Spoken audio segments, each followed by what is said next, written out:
Olá, meus queridos amigos. Eu sou Gabriel Velasquez e este é o canal O Espiritualista. Hoje trago a vocês uma psicografia muito especial, a Carta de Tom Veiga, o inesquecível homem por trás do personagem Louro José, que durante anos encheu de alegria as nossas manhãs ao lado de Ana Maria Braga. Essa mensagem carrega revelações surpreendentes, detalhes que o grande público jamais poderia imaginar sobre a relação entre Tom e a apresentadora. São palavras que podem até mudar a forma como enxergamos Ana Maria e sua conexão com ele. Tenho certeza de que vocês ficarão impactados com o que será revelado. Mas, antes de seguirmos para a leitura da carta, quero fazer um pedido a você que, neste momento, enfrenta dificuldades. Seja na saúde, na vida financeira, ou até mesmo por um ente querido que necessita de orações. Escreva seu nome completo nos comentários. Nesta sexta-feira, em nosso centro espírita, estaremos reunidos em oração, pedindo cura, proteção e libertação para todos aqueles que confiam sua fé a nós. Agora sim, vamos à psicografia. Acordar cedo, como era difícil, cada amanhecer trazia consigo um novo desafio, uma nova batalha contra o sono e as próprias angústias. Mas bastava vestir aquele bico amarelo, colocar as mãos nas rédeas do boneco, e o meu mundo particular, se transformava. Era como se, por alguns minutos mágicos, eu deixasse de ser o Tom, com todas as suas dores, medos e inseguranças, para me tornar pura alegria. O Louro José não era apenas um personagem. Ele era a voz daquela criança esquecida dentro de cada adulto, o sorriso que iluminava o rosto da dona de casa solitária, o amigo leal que tantas pessoas buscavam ao ligar a TV, ansiando por um pouco de leveza em meio à rotina. Eu nunca, em meus sonhos mais loucos, imaginei que um boneco, uma criação tão despretensiosa no início, ganharia tamanha importância. No começo, era só mais um trabalho, uma brincadeira divertida, uma voz que se encaixava. Mas o tempo, esse mestre implacável, foi tecendo sua magia e quando me dei conta, o Louro não era mais só meu. Ele havia se tornado parte da família brasileira. Não apenas da Ana Maria, mas da sua família, da de milhares de lares por todo o país. Ele era ouvido, amado, esperado. E eu, escondido por trás daquele emaranhado de penas e tecido, fui aprendendo a ouvir, a amar, a esperar também. Cada manhã era um recomeço. E mesmo nos dias em que meu coração pesava, e como pesava às vezes um fardo invisível que me arrastava para baixo, bastava entrar em cena para que algo mágico acontecesse. Era como se aquela fantasia, aquele mundo de faz de conta, tivesse o poder de me curar. E de certa forma curava mesmo. O riso dos outros era o que me mantinha de pé. Me dava fôlego para continuar. É engraçado como as pessoas imaginam que quem faz os outros rir vive sorrindo por dentro, o tempo todo. Uma fonte inesgotável de felicidade. Mas a verdade é que por trás daquele boneco irreverente, daquelas piadas rápidas e daquele jeito descontraído, existia um homem comum. Alguém que sentia medo, que enfrentava seus próprios conflitos internos, que chorava escondido longe dos holofotes. Ser o Louro me deu visibilidade, reconhecimento, um carinho do público que eu jamais imaginaria. Mas também me cobrou. Cobrou noites mal dormidas, um preço alto pago em relações difíceis, inseguranças que eu tentava, em vão, calar com a intensidade do trabalho. Quando eu saía da TV, o burburinho dos estúdios se esvaía, e o silêncio da casa era grande demais.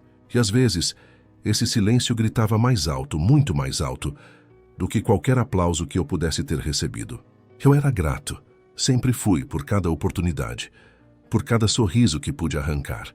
Mas como muitos espíritos em provação, eu me perdia em mim mesmo, em meus próprios labirintos internos. Tive momentos de luz, de pura clareza e alegria, e outros de uma sombra densa que parecia me engolir.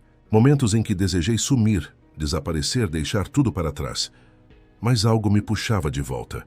O amor dos meus filhos, a responsabilidade com o personagem que se tornou tão real, a fé, aquela chama que nunca me abandonou por completo, mesmo nos momentos mais escuros. No fundo, eu era apenas um ser humano como você, como todos nós, tentando acertar em um palco cheio de incertezas. O dia em que deixei o corpo. Esse dia foi um susto gelado, um abismo que se abriu sob meus pés. Não estava nos meus planos. Eu ainda tinha tanto a fazer. Tantos sonhos incompletos, conversas que ficaram pela metade, abraços que prometi e não dei. Minha mente fervilhava com a agenda do dia seguinte, com os projetos, com a vida que eu acreditava ter pela frente. A princípio, achei que estava apenas dormindo. Um sono profundo, pesado, diferente dos outros. Senti um torpor estranho, uma espécie de desligamento suave, como se um fio invisível tivesse sido cortado. Mas junto a essa sensação, um vazio crescia no peito, um eco oco que me assustava. Olhei ao redor e meu corpo, ele estava ali, imóvel, estranhamente pálido, tão diferente do que eu conhecia. E eu estava de pé, tentando entender o que estava acontecendo, uma confusão que me invadia a alma. Foi difícil aceitar, confesso. O medo veio, rastejando como uma sombra fria, e a pergunta cruel me atingiu em cheio. E agora? O peso das responsabilidades não cumpridas, dos amores não ditos, dos sonhos interrompidos, me apertou o coração. Lembrei dos meus filhos com um aperto na garganta. Lembrei da minha trajetória, dos anos de trabalho, da Ana, do público que me esperava todas as manhãs, da vida, mas logo uma luz, uma presença suave. Não era a escuridão que eu temia. Fui amparado, com uma ternura que me fez sentir seguro pela primeira vez naquele novo estado. Um espírito de luz com uma aura de paz se aproximou. Envolveu-me com uma energia que parecia abraçar minha alma e me disse com uma voz que acalmou cada fibra do meu ser: "Calma, Tom, você não está só." E eu chorei. Chorei como há muito tempo não chorava. Não era um choro de desespero, mas um choro de alívio, de libertação. Era o começo de um novo despertar. A luz era suave e morna como um sol de fim de tarde. Um silêncio profundo preenchia o ambiente, mas não era um silêncio vazio, opressor. Era paz, pura paz. Eu me via em um lugar acolhedor, algo parecido com um hospital, mas sem o peso da dor, da doença, da preocupação. Espíritos bondosos caminhavam tranquilos, atendendo com uma serenidade que nunca vi na terra. Aqueles que, como eu, chegavam confusos, frágeis, ainda atordoados pela transição. Fui conduzido a um quarto simples, mas aconchegante, onde pude descansar de uma forma que nunca havia experimentado antes. Dormi por um tempo que não sei medir. Horas, dias, semanas. O tempo ali parecia não ter a mesma rigidez. Quando despertei, senti que algo havia mudado profundamente dentro de mim. Era como se o peso da matéria, com todas as suas amarras, suas dores e suas ilusões, tivesse ficado para trás. Meu coração estava mais leve, minha mente mais clara, como um céu sem nuvens. Fui visitado por espíritos que se apresentaram como trabalhadores da arte. Irmãos que também haviam dedicado suas vidas ao riso, ao palco, à comunicação. Eles me explicaram que sim, há núcleos no mundo espiritual voltados a acolher artistas. Porque a sensibilidade, essa mesma sensibilidade que nos faz criar e emocionar, é um dom. Mas também, muitas vezes, uma ferida aberta em muitos de nós. Ali, naquele lugar de cura e aprendizado, fui entendendo, aos poucos, o real significado da minha existência. Revi momentos da minha vida como se assistisse a um filme. Compreendi escolhas que antes me pareciam sem sentido. Chorei por erros que me atormentavam e agradeci pelas chances que recebi. E, principalmente, senti o quanto o amor verdadeiro, aquele que damos sem esperar nada em troca e o que recebemos de coração aberto, é o único tesouro que levamos conosco. O resto é poeira. Poucos dias depois da minha chegada ao plano espiritual, fui levado a um local onde vozes... as vozes! Elas ecoavam. Eram preces, pensamentos. O choro contido de quem sentia minha falta. Risos nostálgicos que reviviam momentos.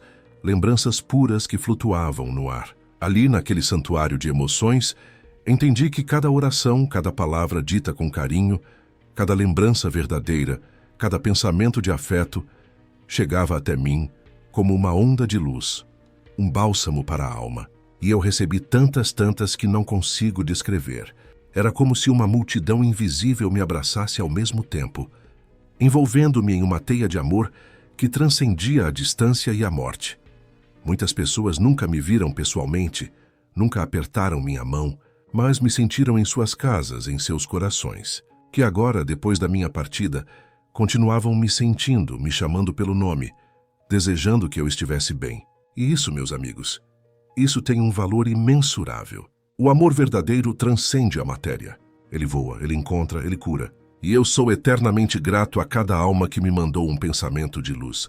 Ana, minha Ana, como eu te chamei tantas vezes de mãe no ar. Uma brincadeira, sim, mas hoje aqui compreendo o quanto esse laço era mais profundo do que podíamos imaginar. Nossas almas, Ana, estavam ligadas por um propósito, uma missão singela, mas poderosa.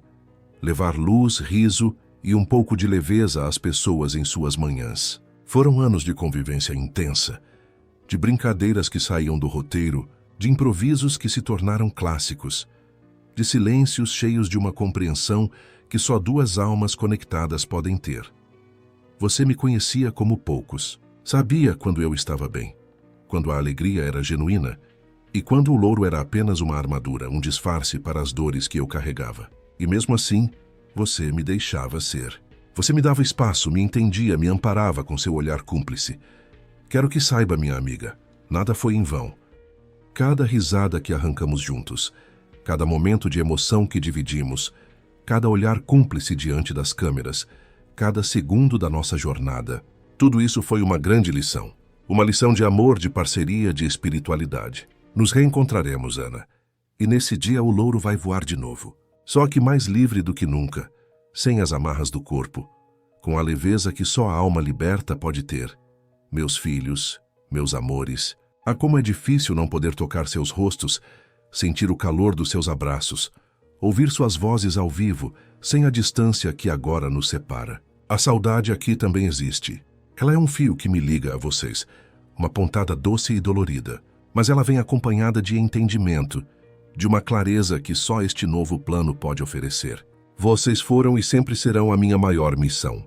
Tudo o que eu fiz, mesmo nas minhas falhas, nas minhas ausências, nos meus tropeços, teve amor por trás. Um amor às vezes atrapalhado, confuso, imperfeito, sim, mas real.